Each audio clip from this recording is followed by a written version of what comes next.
Selamat sore, perkenalkan saya Supaat, mahasiswa Unikama Prodi Sistem Informasi.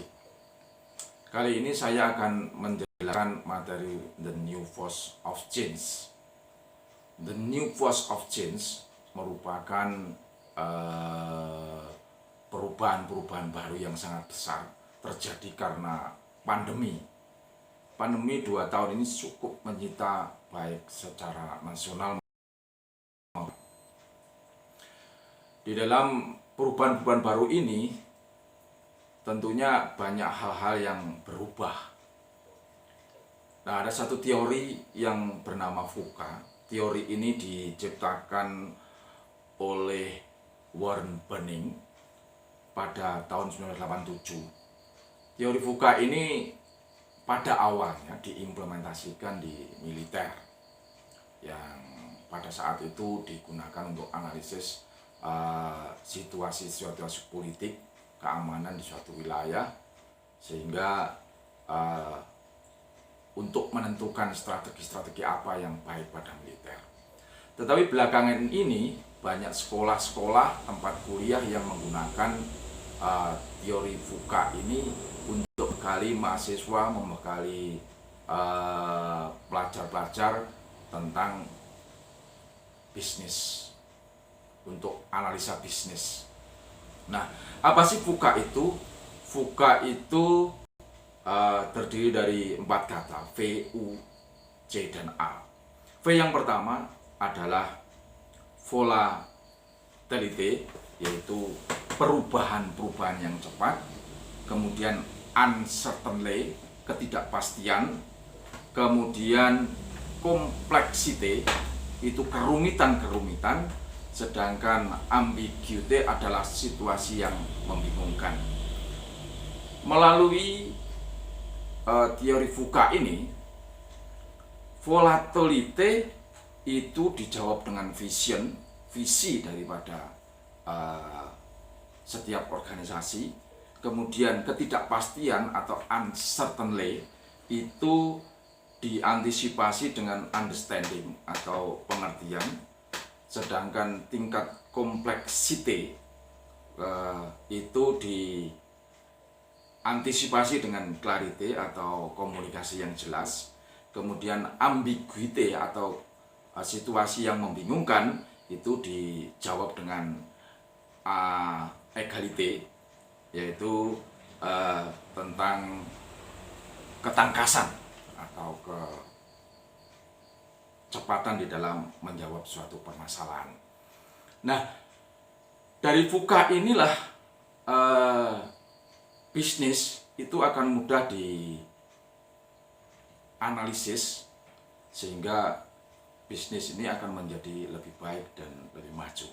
Tetapi pandemi pada saat ini itu membuat perubahan-perubahan yang sangat signifikan di dalam kehidupan dan tata negara pada saat ini, terutama di Indonesia. Itu ada 6 hal yang mengakibatkan ini. Yang pertama itu perubahan-perubahan baru yang terjadi oleh karena COVID-19 propagation and vaccine availability. Jadi penyebaran COVID itu sangat susah diantisipasi, sehingga akan mempengaruhi daripada perubahan-perubahan. Kemudian ada social anxiety, ya, perubahan-perubahan sosial. Juga ada the race of nation, di mana negara mulai memproteksi dirinya dari negara-negara asing karena melindungi warga negaranya. Kemudian government leadership, suatu kepemimpinan ditentukan dari bagaimana negara itu bisa keluar dari pandemi ini dengan secepatnya, sehingga kepemimpinan akan ditentukan oleh bagaimana kepandaian dari suatu pemerintahan itu melakukan kepemimpinannya. Kemudian ada global supply chain disruption, ada perubahan global yang merubah suatu keadaan itu. Kemudian accelerate digitalization, jadi perubahan mengarah kepada digitalisasi. Perubahan daripada digitalisasi ini itu mempengaruhi beberapa situasi atau perubahan perilaku. Ada 5 perubahan perilaku di sini, yaitu migration from space to screen. Jadi pola-pola pekerja itu sudah mulai berubah kepada go virtual. Jadi migration from space to screen ini berubah mengarah kepada virtual. Sedangkan yang berikutnya adalah deepening of digital adoption, go digiware. Semua peralatan ini menggunakan digital. Kemudian ada yang go contactless, tidak perlu bertatap langsung. Kemudian ada go omni, jadi bermacam-macam aplikasi di sana. Dan go confidential, yaitu privasi data. Nah, go virtual itu apa saja yang terjadi di sana? Yang kita dapat lihat dari from space to screen ini, yang pertama ada virtual working, kemudian virtual learning, kemudian virtual shopping. Apa ini? Ya, kita bisa bekerja dari rumah melalui virtual. Kemudian kita belajar melalui Zoom, melalui Google Workspace. Nah, di situ setiap pelajar bisa belajar dari rumah. Apalagi sekarang marak juga tentang virtual shopping. Jadi seseorang tidak perlu pergi ke toko, tetapi bisa browsing, bisa melihat yang ada di HP, kemudian bisa berbelanja di HP. Ada juga virtual telemedicine, jadi pola-pola berobat yang menggunakan dari jarak jauh, sehingga konsultasi dokter itu tidak perlu harus tatap muka. Kemudian ada virtual game, ya, apalagi sekarang ini juga marak tentang pariwisata yang dilakukan secara virtual. Inilah perubahan yang pertama, di mana pandemi itu mengakibatkan perubahan-perubahan baru yang cukup signifikan di dalam dunia saat ini. Kemudian perubahan berikutnya adalah DigiLife, suatu gaya hidup berdigital. Gaya hidup berdigital ini kita lihat di dalam hal ini ada smart farm. Smart farm itu peternakan yang bisa dipantau dari smartphone, ya, smart home, kemudian sosial media. Yang jelas ini sosial media saat ini cukup berperan penting di dalam era setelah pandemi ini. Kemudian yang ketiga, contactless. Ya, contactless itu membatasi manusia berinteraksi dan berkontak dengan manusia.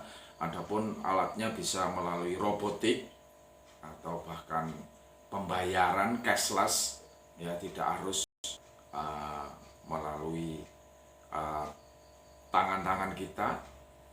Kemudian ada QR code, ya, QR code sekarang yang sering digunakan itu ketika kita pergi ke mall, kita harus scan barcode tentang Peduli Lindungi, sehingga di situ orang bisa dicek apakah orang itu sudah melakukan vaksin atau belum. Nah, inilah perilaku-perilaku yang disebut contactless. Ya. Jadi ketiadaan kontak langsung antara manusia dengan manusia. Nah, berikutnya itu yang perubahan tentang omni, ya, omni channel commerce.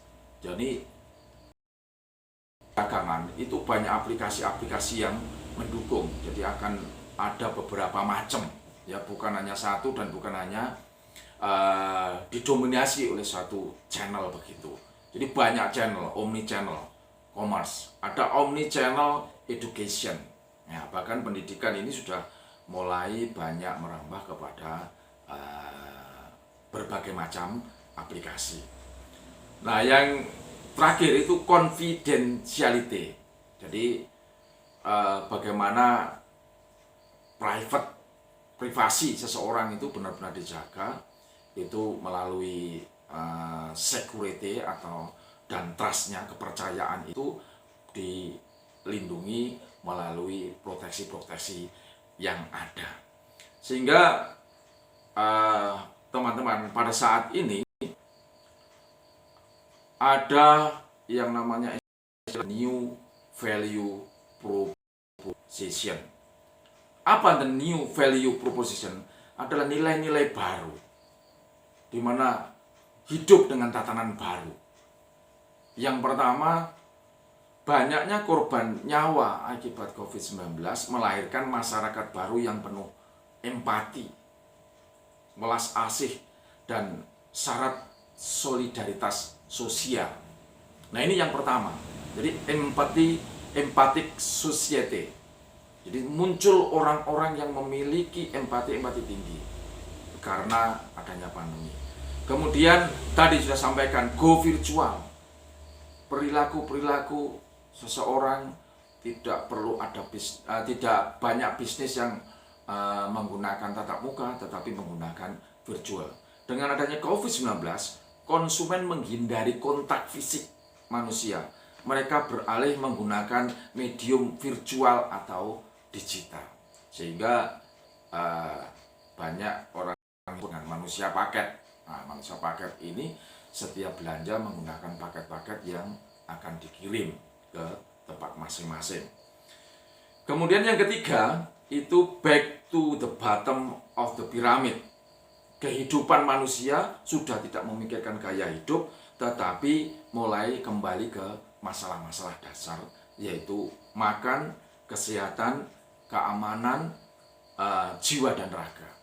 Sehingga gaya hidup mulai ditinggalkan, saat ini memenuhi dari puncak piramida yang teratas menjadi kembali kepada puncak piramida yang ke bawah. Dan yang terakhir, gaya hidup adalah stay at home. Gaya hidup berada atau tinggal di rumah dengan aktivitas working, living, bermain, ya semuanya aktivitas dilakukan di rumah. Semaksimal mungkin bisa dilakukan di rumah. Demikian materi yang saya sampaikan kali ini. Harapannya dengan perubahan-perubahan besar yang ada pada saat ini boleh membantu setiap manusia yang ada, terutama di Indonesia pada saat ini. Ya, tentunya Indonesia juga berdampak dari pandemi ini. Saya percaya dari materi ini akan membawa nilai-nilai baru dan kita mulai memahami tentang perilaku-perilaku baru yang ada, yaitu dengan tema tadi bahwa the new force of change, perubahan-perubahan besar di dalam kehidupan setelah masa pandemi. Terima kasih materi yang saya sampaikan saat ini, dan kiranya materi ini dapat berguna. Dan terima kasih kepada Pak Yakub Buswiwin yang selaku dosen pengampu ini untuk memberikan materi-materi ini, dan saya mencoba menyampaikan.